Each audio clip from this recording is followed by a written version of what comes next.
internal candidate who is a building principal, then they understand the district.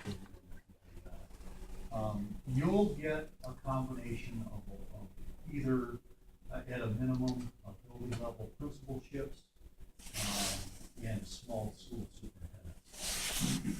Someone who is a superintendent, who's looking to move into a larger position, in a larger district. And you'll see some building level principals as well. You may see an assistant superintendent, for curriculum, or human resources, or an assistant superintendent who's a chief financial officer in another district. You'll probably get a combination of experienced superintendents from smaller districts, assistant superintendents maybe from either districts of similar size or a larger district, if you will, and you'll get building level principals.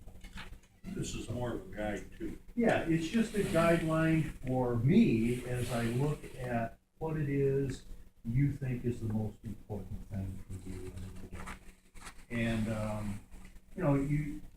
it's a kind of a consensus thing. It gives us an idea of what kind of candidate you're looking for, what educational level you think is a minimum that you'd like to see them have. What kinds of experiences they have. If you look to the other pages, it really focuses in on, and let me tell you, the district size is Between 15 and 25. 15 and 25.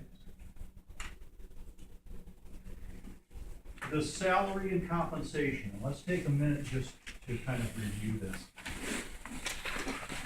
It is always a mistake if a Board of Education uses the superintendent position to be a money saver. Don't make that mistake. It limits your candidates, and it's not the right place to try to make savings. Okay? At the same time, you don't want to become the most expensive school district in your area as well. And so you're looking for a range. You're looking for a range that makes you competitive out there with the school districts who are in your universe. And I asked Nancy to kind of look at some school districts around you that might be a part of your universe. And as you think about what salary range makes sense to you, think about what the salary was for the prior superintendent. Think about what the salary is for districts in your universe, and I think you have that in there to kind of compare to. And I can't stress to you enough, don't try to save $30,000 on a superintendent's salary as a way of balancing your budget. Because you'll narrow the pool down yourself. You'll narrow the pool down to the point where you won't like the applicants that are coming your way. And so I just want to caution you with that. I've said all along, Algonac, is a place that needs a deeper pool of candidates than, there've been superintendent searches in the area over the last year or so that have happened where I've looked at those pools of candidates and said, that's not enough for Algonac, because there are a lot of wonderful things happening here. Algonac is on the leading edge of lots of things that are, either in the front or very close to the front of a lot of things. And I don't want to see that compromised, but because we wanted to save a couple of bucks and not have somebody that can be that big picture dreamer vision person. I agree with you, but I think in the past, we have seen from public input that they thought that our pay to our superintendent was too high compared to the other districts. That's true. So how do we deal with that with the public? Well, I think you try to establish a range. I don't think, I looked at these numbers as well, and I'll just give you the old Rich Ramsey candidate thing here, okay, that's what he has to do. As I look at the ranges that you're looking at here, from the smallest number to the largest number here, I think Algonac would probably fall into 130 to 140 range. And that's just, if I were looking at a range of salary that I was interested in lobbying out there, once you get the candidate locked up, you actually kind of try to, you work the contract, if you will. I mean, they're contractors with you. But as you try to advertise this position and draw a crowd to the position, I think it makes sense that you establish a range that is competitive with the people around you. You don't wanna go, I mean, you don't wanna be down there where a couple of districts. Well, you get what you pay. You go And to that's pay- exactly more, that's, you know, I've thought that all along. Yes, we need to save on our funds and our resources and all those kind of things. I have no problem with that, but, like you said, I don't wanna save $30,000 and end up in trouble, you know, I mean, that's. You have one district here that is close to you that has a salary that's probably larger than you want to try to reach for. You have a couple of districts here that are, maybe a little low, if you will. But I think if you're in that, 130 to 140 range, I think you're very, very competitive. If you go less than 130, then I think you're probably gonna, you know, maybe somewhat limit the candidates. Now, I did the search at Marysville, and you can see what that is. And I don't know how Marysville stacks in to Algonac as it relates to all the other things that go on. But, you know, I think if you kind of use some milestone guideposts along that way, you have to decide what kind of range you want. And we'll probably decide what that range is based on what the majority of you feel you're comfortable doing. Okay? So that's, you know, remember that, you know, free advice is what you pay for. My advice to you is that you look at that kind of a number as a sort of, okay?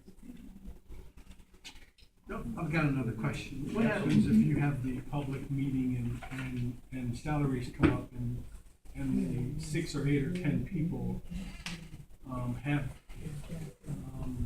a view that they don't wanna pay that superintendent as much as that we would like to pay?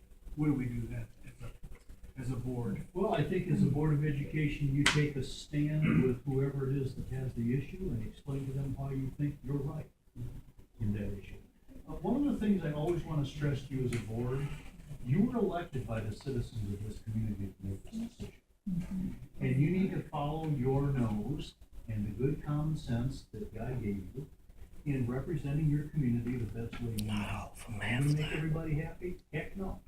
As a superintendent, I could barely get to lunch without ticking somebody off. But, in the end, you know, you're the board, and you get to choose. And if somebody thinks that you didn't do a very good job, hey, you're up for reelection, sometimes they can make their own decision. But my feeling is the Board of Education is empowered to make this decision. And after considerable thought and soul searching as a Board of Education, you agreed that this was the number that made sense, and here's why we think it makes sense. Thank you very much. I appreciate your input, but hey, this is our call. That's my answer. And I'd be happy to share it with somebody if they want, okay? Anything else I've missed here as we think about going forward and getting ready for our next? You're gonna bring this, you're gonna fill these out, you're gonna bring them back to Nancy, and then I'm gonna pick them up and I'll begin to pull this piece together along with what I hear from staff, along with what we learn at our community meetings, and we'll begin, I think, to see the development of a profile of what we think the candidate is coming forward. We all agree ought to have these certain kinds of qualities. Now, there may be some things that Joe over here wants, or Sally's a little different, or what have you, but I think we'll see a general consensus. I don't think that as a Board of Education, you're too far out of tune with what the community thinks. And my sense is that when all gets said and done, and you actually start to look at the qualities you're looking for in a superintendent, the staff and the community and you will be pretty close, to be honest. If you weren't, I would be never surprised. Okay? Real quick, just one question, curiosity wise, back to the salary piece of it. And I know you use that range for a certain reason, is that range there for things like experience coming in, or if you're gonna put this person on steps, let's say, we're gonna say, you're gonna put them on 5 steps, then they're gonna get paid this much, and then the following year, is that what you're looking for in a range? Is that kind of the? Yeah, I think you're looking, if I'm a candidate and I'm looking for a job, I'm looking at a salary range. I'm taking a look at what I'm making in the district I'm in. I'm taking a look at the added, responsibilities and significance of the newer position. And I'm answering the question, do I think that is, enough, if you will, for me to be willing to take on a larger district and more responsibilities? And candidates who apply for these jobs, the answer is usually yes, it is. Within that context, as you begin to put together your contract with your new superintendent, that person comes in knowing that there's this range to work with. They know it's probably not gonna be less than this, and they know it's not gonna be more than that.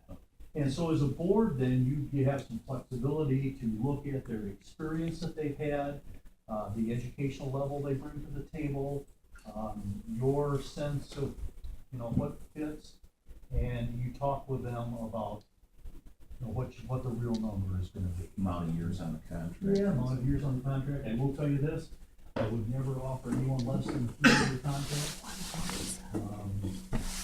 And I would make it a rolling contract, where we have an opportunity each spring to evaluate their performance and make a decision about whether you want to roll the contract, or whether you want to just not extend the contract. Now it's 2 years, okay? Now, if I'm taking a 3-year contract and at the end of my first year, the board says, Rich, I just don't think we're gonna extend this thing any further than it already is, that's usually a signal to me that things aren't going real well. If things You're are looking going for a well- job. Yeah, You're looking for a job. I'm not gonna wait around till I'm in my last year of it. So it's a kind of it's a commitment to someone that you're willing to offer them 3 years of the contract, and that each year, that contract would be extended.